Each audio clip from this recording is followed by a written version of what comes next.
Click. You have 30% battery. Is that all? That's it, Mr. Pandy. Okay, so I have this handy dandy Handy slide dandy. chart. Okay. Socket screw calculator. There's a calculator. Yeah, so what you do is you slide this thing down until you get to the number of that you need, right? So Right. I need to bore a 3/4 inch hole. Now this is for tapered and hex head and screws and Hollow set. yeah, Oh, wow. just all these different ones, socket head.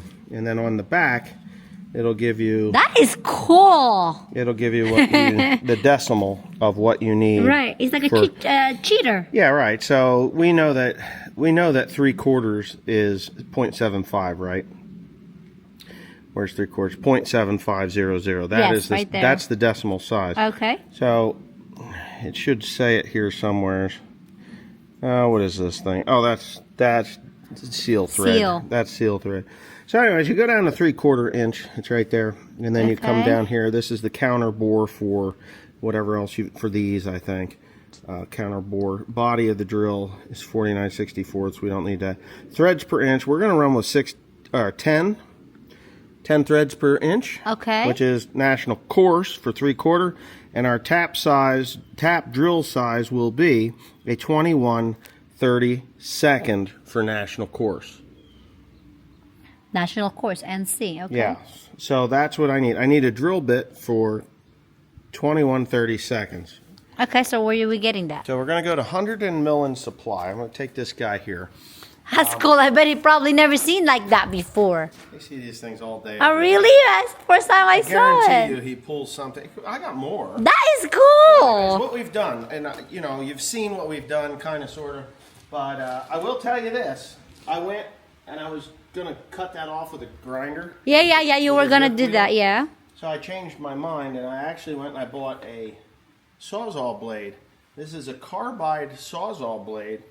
It's the Diablo carbide steel.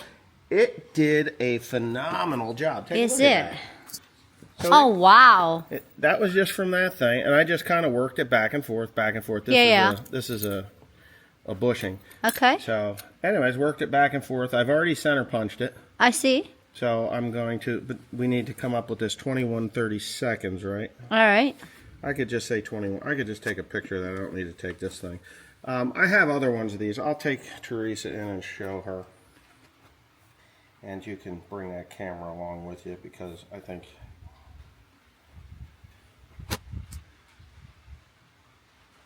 Yeah. Okay. So yeah, there was a plug. So we had put this thing in temporarily. Grant had drilled a 1/2 inch hole. Okay. And It tapped looks with a 1/2 crooked. inch.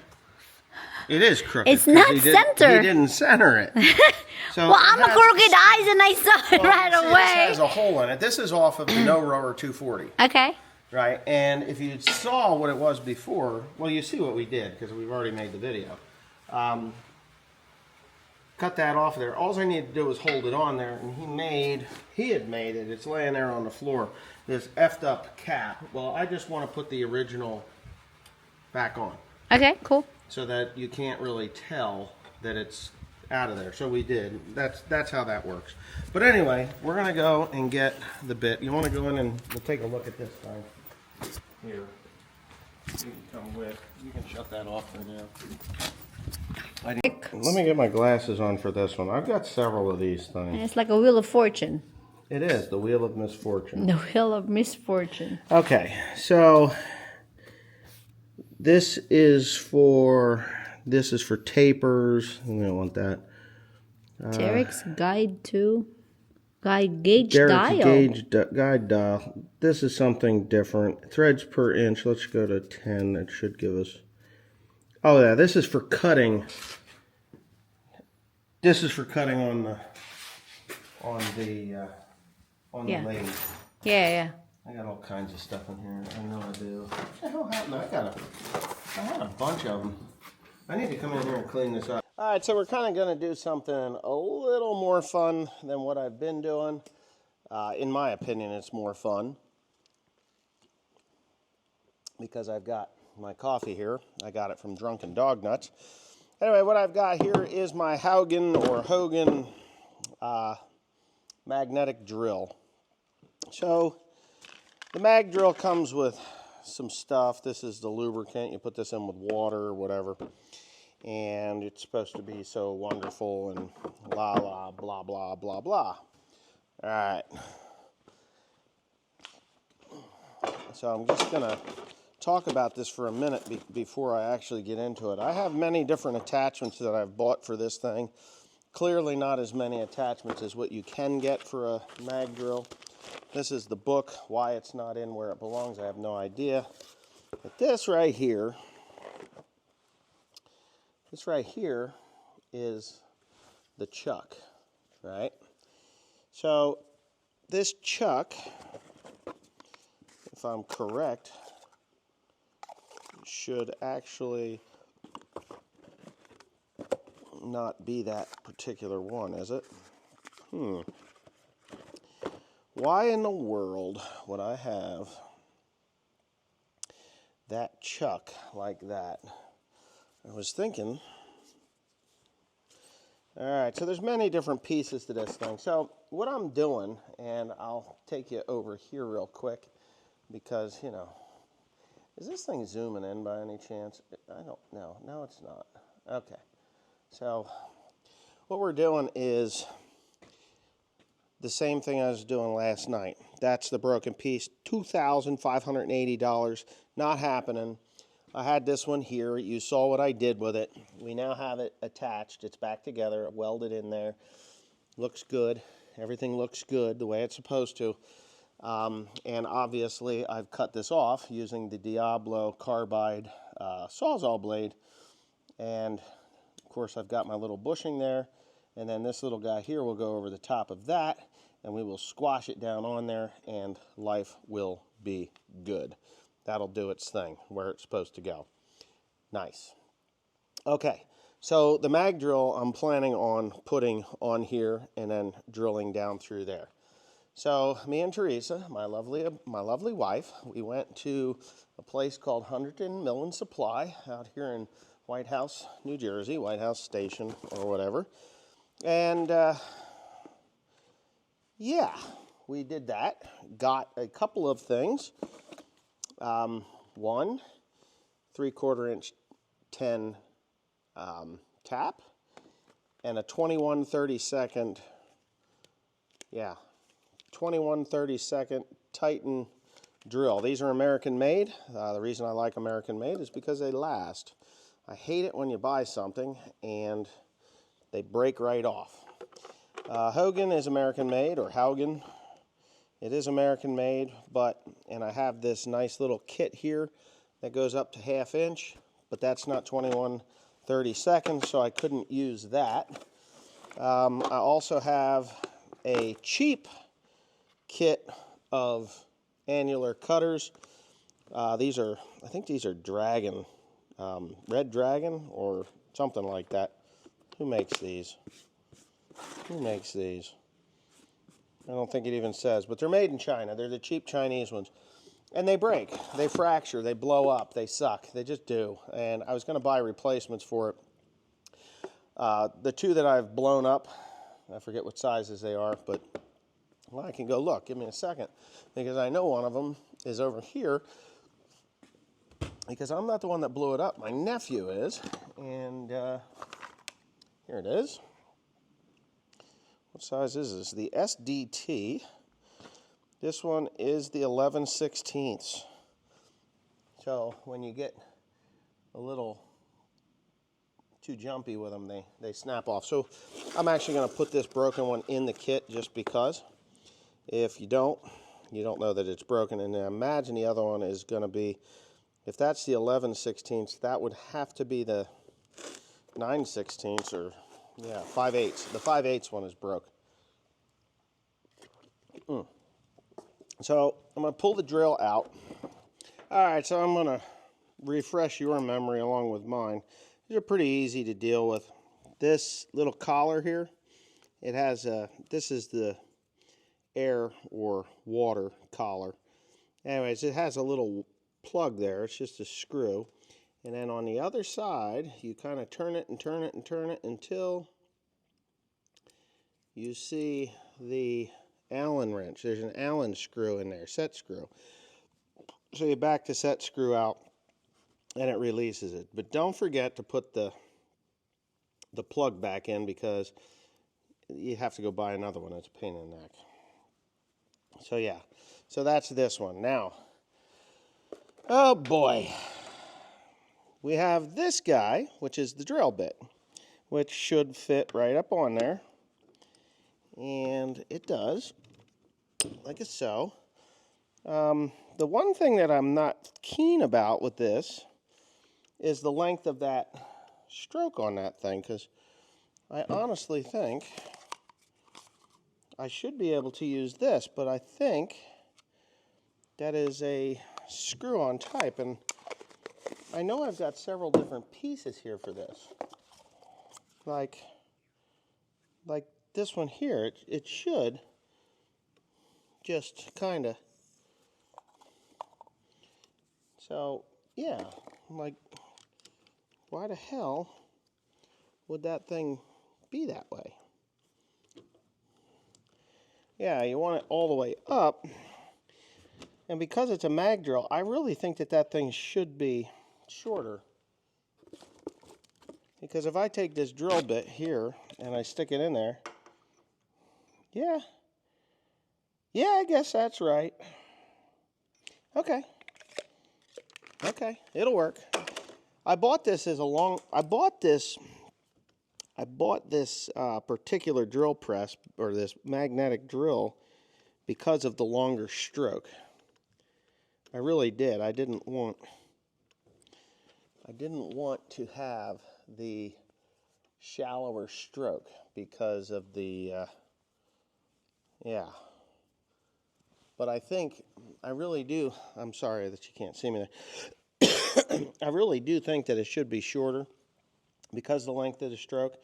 But you're not able to see that because I'm just not doing a very good job with this video. Let's see. This is the Chuck adapter 5/8. What is this? So there's a lip here, right here. Now I could tack weld a piece of steel to this right here. Just bring it up, flat iron, tack weld it there, tack weld it here, and then the mag drill, just bolt right fast and bore it, which is probably what I'm going to do. I think that's probably the smartest thing to do. And I just cut it off and throw a little spray paint on there, and Bob's your uncle, you know. Franny's your auntie and Bob's your uncle. So anyways, I cut the end of the bit off. I took quite a bit of it off, actually. No pun intended. I took quite a bit of it off. All right. So there it is. We definitely have enough room now. What I was looking for was a mag drill, a bit that would fit into the mag drill. I forget what the name of that. Chuck. I forget the name of it. I think of it. Maybe some machinist would tell me, you know, in greater detail. But anyway, I'm going to take you all over there, and I'm going to set this thing up. I don't have to do any welding. I don't have to do much of anything. All I have to do is set the mag drill in first. You're probably wondering why I would do such a thing. Oh, crap. Guess what? I didn't even think that would have been a problem. All right. So what I need to do is get that sucker up about to there. Right? Holy shit. No? Oh, yeah.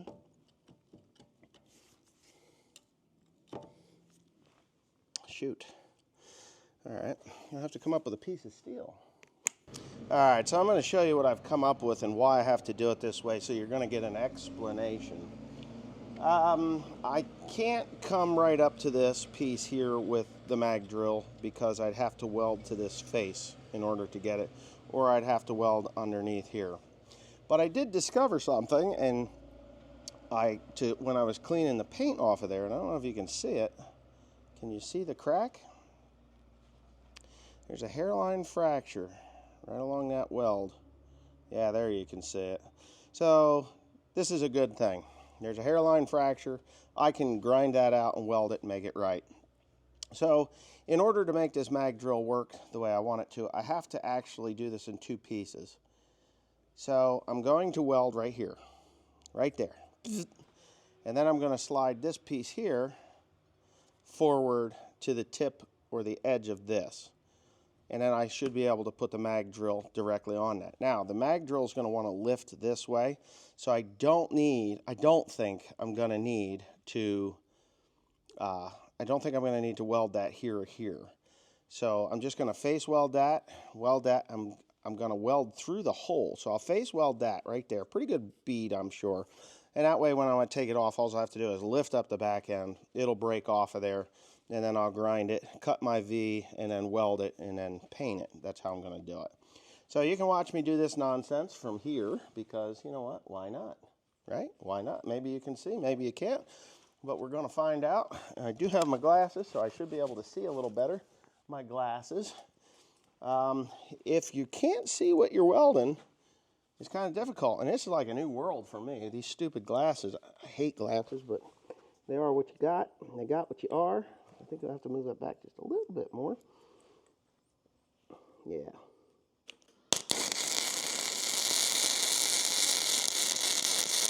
The nice thing with flux core is that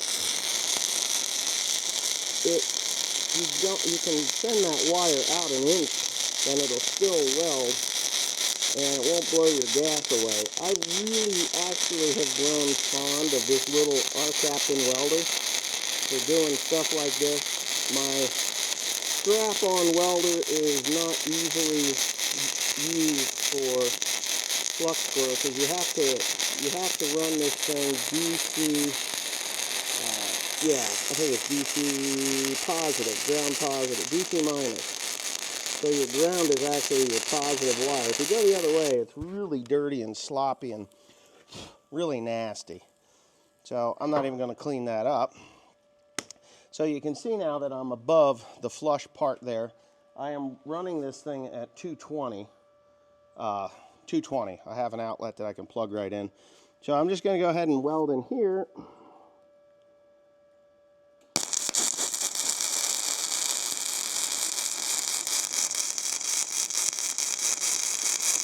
I'm going to have to let this cool off a little bit because magnets with heat become less effective if you didn't know that. This is going to be a little bit more difficult to get out of there.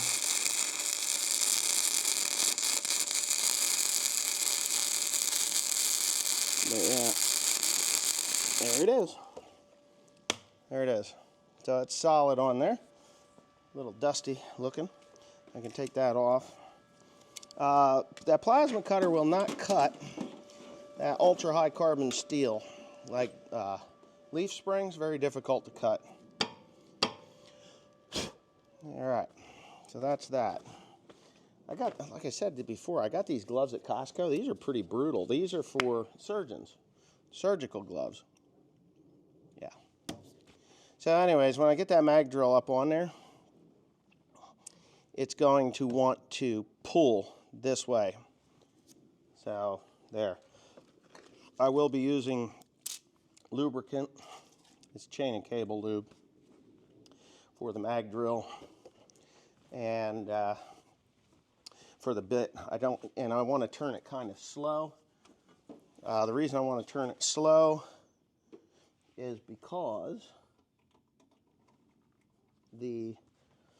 I don't want too much heat on my $50 drill bit. You know, too much heat on a $50 drill bit. Drill bits are expensive, and I just don't need to go that fast with it. Oh my goodness. Go. That there should be good enough. Here, I talked too soon. Broke it.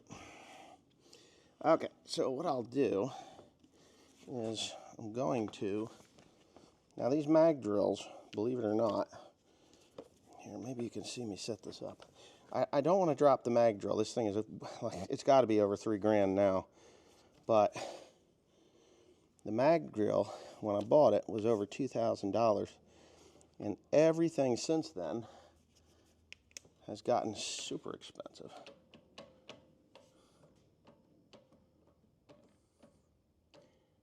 You know what? Not quite.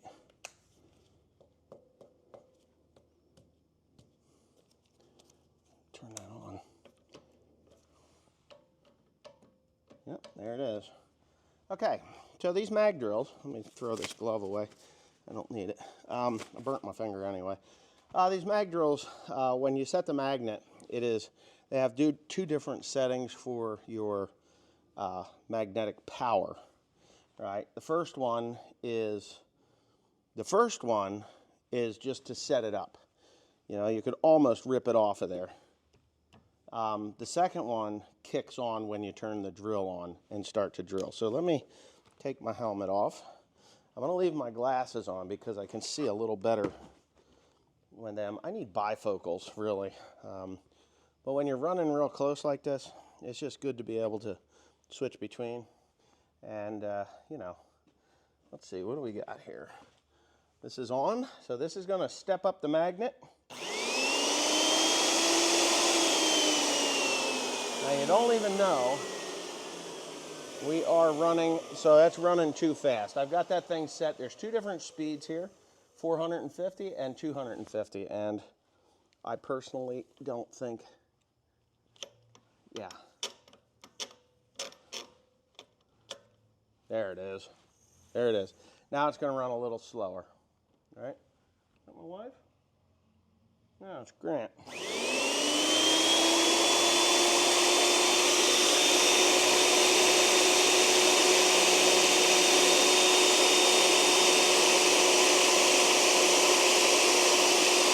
Alrighty then. Alright, so I'll just do a voiceover. I kind of think these work pretty good. I've sped it up 400 times. It's, yeah, 400%, 4 times as fast. The mag drill works wonderfully. It really does. It just cuts right down through there. But this little shaft, I believe it was hardened. It never really snaked the steel out of there like a mild steel piece of, like mild steel would. It just kind of came up in chips. Now, a bit was brand new, and it cut pretty even. It just took a lot of pressure to force it down there. It was only spinning at 220 RPMs. I could have, or 250 RPMs. I could have sped it up and ran it down in there, but heat is the killer of all tools, and obviously there is tool wear as well, but kept it cool, kept it lubricated. Chain and cable oil has always been my go-to for this sort of thing. Not that thick tar stuff, but, you know, the oily stuff. I think this is Liquid Wrench brand. Seems to work pretty good. You just don't want that tool to get really, really hot. It gets hot, just dulls it, and then you're back to square none. And you've ruined your bit when you have to have it sharpened, or you go and you cobble sharp it, you know, from on the grinder. And it never does seem to work out quite the way you'd like it to. Now, I know damn well I had another one of those shanks for that drill, for that drill chuck. But I had lent this thing out, and the person I lent it to, I won't mention, because he knows he screwed up, and he was told to get me the right part to repair it, and I can't find it. So I don't know where it is. Alright. Oh my goodness. I can't find my T-handle. At least this one. I know I have one at the house, but I don't have one here. I just don't have one here. So I'm cutting these new threads with a freaking, what do you call it, wrench? Adjustable wrench, or nut fucker is what I call them.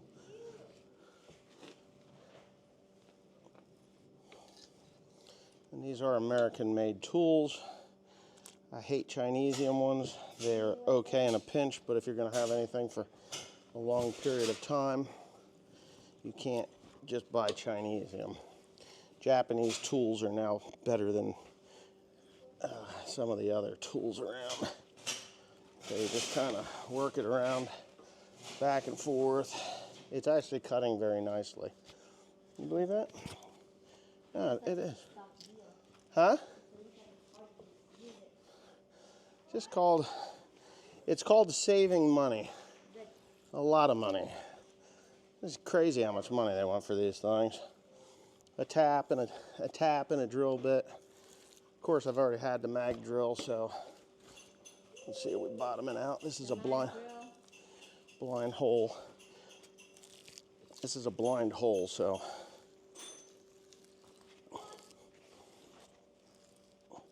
I think we're to the bottom. If we're not to the bottom, we're close to the bottom. Little word to the wise here for folks that don't know about blind holes, especially in, this is not cast iron, it's actually hardened steel. That thing drilled hard. If you have a bolt that can go to the bottom of the hole, cut it off so it gets within 1/8 of an inch, no deeper than that. This is a starter. This is a starter one. It's not a really one for a blind hole. It's not a straight one. So what happens if you bottom out a bolt in cast iron, it'll pull the threads right out of it like nothing. Let's see. Semi-professional. Oh, yeah, let's look. Yeah, it would have been professional if I'd have paid myself to do it. Oh, nice. All right. Nice cut. Clean. That's what you call Daddy Badass. Is that a daddy badass? Daddy Badass. That goes in there like so. And this little cap here should go like that. And this little guy goes like so. Okay, we're good. We got the new bolt in. Everything's good. I got my breaker bar here. We're gonna torque it to Gutentight spec. It's German torque spec. There it is. And that's it. Now, the next thing to do is to actually remove that and then grind it out. Remove it and grind it. And then I'll have to get some paint on there when I'm done. I put this piece right up against that piece, and it ain't moving. So how do you break that off of there? And you got that crap. There it goes. Let's see. Will it break loose? I'd say the answer to that question is yes. Wow, I don't have any battery life left. All right, so that's the end of it. He's gonna fire it up. I'm gonna drive off of that jack, so see if I get killed here. Ah, there it goes. A little too much air in it. At least it's even. What was happening before, it was yeah, thanks stupid thing. It was really high. I took 6 inches off of the right side. That's why we did that. So I took 6 inches off of there so that it would ride level, because what it's doing is it was off to the side and it was putting a lot of torque on the frame. And the thing is, 16 years old. Well, yeah, 16 years old. So I'm afraid that it would crack the frame or do something to motor mounts. Just not a good thing to just let it be that way. So that's the end of that. Now I get to clean up all my junk because we got a fair amount of it. And I'm going to put this thing in its little keeper and put it in the truck because the battery's dead. D-E-A-D, dead. Dead.